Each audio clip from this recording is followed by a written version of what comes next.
ओम गणपते नमः। आप सभी का आपके अपने चैनल हिंदी स्टोरी बुक पर बहुत बहुत स्वागत है। हम सभी पर ईश्वर की कृपा सदा बनी रहे। आज हम श्रावण मास महात्म्य कथा अध्याय 11 का रसपान करेंगे। इसके अंतर्गत रोटक तथा औदुंबर व्रत का वर्णन किया गया है।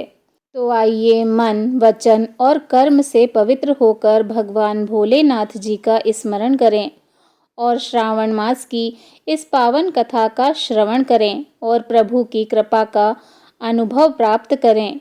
कर्पूरगौरम करुणावतारम संसार सारम भुजगेन्द्रहारम सदा वसंतम हृदयारविंदे भवं भवानी सहितं नमामि। सनत कुमार बोले, हे भोलेनाथ, हे देवों के देव महादेव, आपसे मैंने सभी वार के व्रतों को सुना। हे देव, आपकी वाणी रूप अमृतपान करके भी मुझे तृप्ति नहीं होती। मुझे इस श्रावण मास के तुल्य अन्य महीना नहीं मालूम होता। अतः आप मुझ पर कृपा करके तिथियों के महात्म्य को मुझसे बतलाइए। भगवान भोलेनाथ जी बोले, हे सनत कुमार, मासों में कार्तिक मास श्रेष्ठ है, उससे भी श्रेष्ठ है माघ, उस माघ से भी श्रेष्ठ बैसाख मास है और उससे भी श्रेष्ठ मार्गशीर्ष है, जो भगवान श्री हरि विष्णु जी को अत्यंत प्रिय है। विश्वरूप भगवान से उत्पन्न होने से ये चारों मास मुझे प्रिय हैं, किंतु 12 मासों में श्रावण तो साक्षात भगवान शिव का ही रूप है।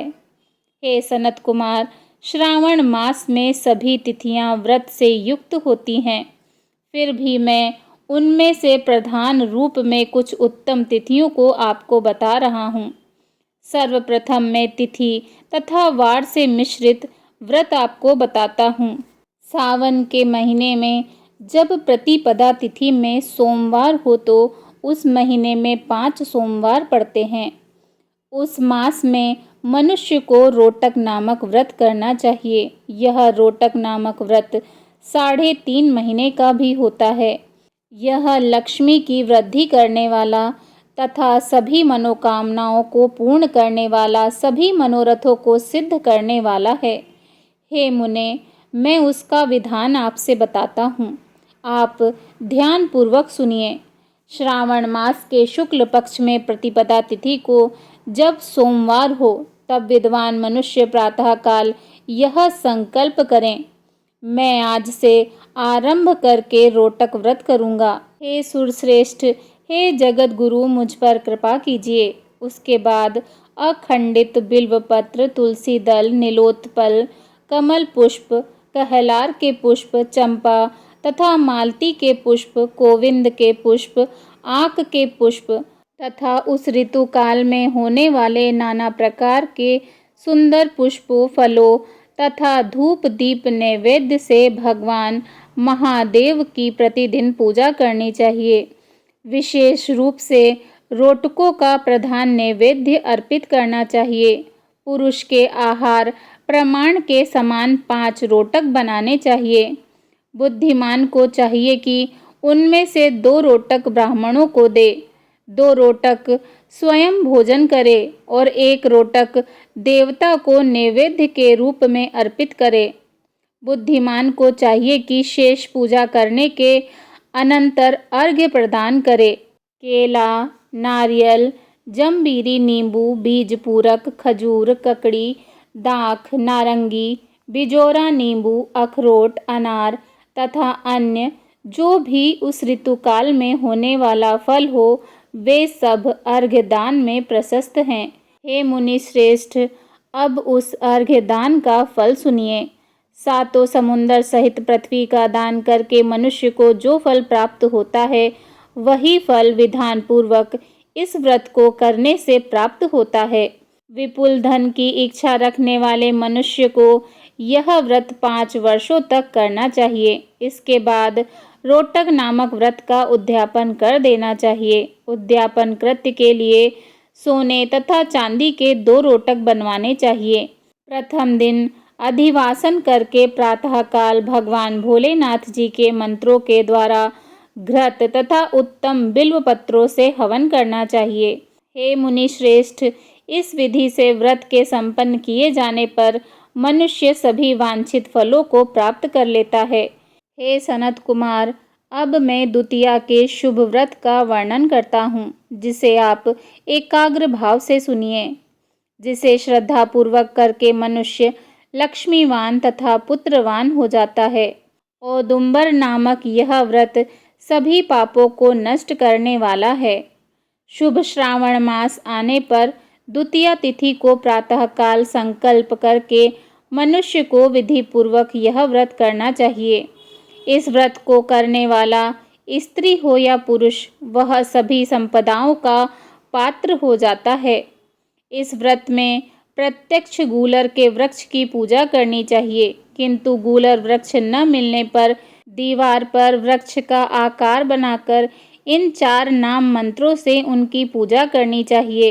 हे उदुंबर, आपको नमस्कार है। हे हेम पुष्पक, आपको नमस्कार है। जंतु सहित फल से युक्त तथा रक्त अंड तुल्य फल वाले आपको नमस्कार है। इसके अधिदेवता भगवान शिव तथा शुक्र की भी पूजा गूलर के वृक्ष में करनी चाहिए। इसके 33 फल लेकर 3 बराबर भागों में बांट लेना चाहिए। इनमें से 11 फल ब्राह्मणों को प्रदान करना चाहिए, 11 फल देवताओं को अर्पण करने चाहिए और 11 फलों का स्वयं भोजन करना चाहिए। उस दिन अन्न का आहार नहीं करना चाहिए। भगवान शिव तथा शुक्र का विधिवत पूजन करके रात्रि में जागरण करना चाहिए। हे तात, इस प्रकार 11 वर्ष तक व्रत का अनुष्ठान करने के बाद व्रत की संपूर्णता के लिए उद्यापन करना चाहिए।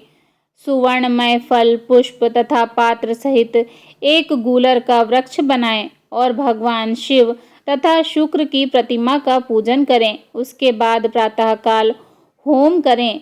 गूलर के शुभ, कोमल तथा छोटे छोटे 108 फलों से तथा गूलर की समिधाओं से तिल तथा घृत सहित होम करना चाहिए। इस प्रकार होम कृत्य समाप्त करके आचार्य की पूजा करनी चाहिए। उसके बाद सामर्थ्य अनुसार 100 अन्यथा 10 ब्राह्मणों को भोजन करवाना चाहिए। हे वत्स, इस प्रकार व्रत किए जाने पर जो फल होता है, अब उसे सुनिए। जिस प्रकार यह गूलर का वृक्ष बहुत जंतु युक्त फलों वाला होता है, उसी प्रकार व्रतकर्ता भी अनेक पुत्रों वाला होता है और उसके वंश की वृद्धि होती है। यह व्रत करने वाला सुवर्णमय पुष्पों से युक्त वृक्ष की भांति लक्ष्मीप्रद हो जाता है। हे सनत कुमार, आज तक मैंने किसी को भी यह व्रत नहीं बताया था। गोपनीय से भी गोपनीय इस व्रत को मैंने आपके समक्ष कहा है। इसके विषय में भी संशय नहीं करना चाहिए और भक्ति पूर्वक इस व्रत का आचरण करना चाहिए। इस प्रकार श्री स्कंद पुराण के अंतर्गत ईश्वर सनत कुमार संवाद में श्रावण मास महात्म्य में प्रतिपद रोटक व्रत द्वितीय औदुंबर व्रत कथन नामक 11वां अध्याय पूर्ण हुआ। बोलिए देवों के देव महादेव की जय। ओम नमः पार्वते पते, हर हर महादेव। प्रिय श्रोतागणों, इस प्रकार आपने श्रवण किया श्रावण मास महात्म्य कथा का 11 अध्याय, जिसमें विशेष रूप से रोटक व्रत और औदुंबर व्रत की महिमा का वर्णन किया गया है। रोटक व्रत द्वारा मनुष्य अपने दोषों से मुक्त होकर जीवन में शुभता प्राप्त करता है, जबकि औदुंबर व्रत से पुण्य की प्राप्ति तो होती ही है, साथ ही लोक और परलोक दोनों में उन्नति होती है। इन दोनों व्रतों की कथा यह संदेश देती है कि श्रद्धा और नियम से किए गए व्रत साधारण जीवन को भी दिव्यता से भर देते हैं। जो भी श्रद्धालु इन व्रतों को श्रद्धा से करते हैं, वे इस लोक के सभी सुखों को भोग कर अंत में मोक्ष प्राप्त करते हैं। अंत में हम भगवान भोलेनाथ जी से प्रार्थना करते हैं कि सभी भक्तों के जीवन में यह व्रत कृपा का कारण बने। प्रेम से बोलिए हर हर महादेव। हरि ओम तत्सत। जय श्रावण मास।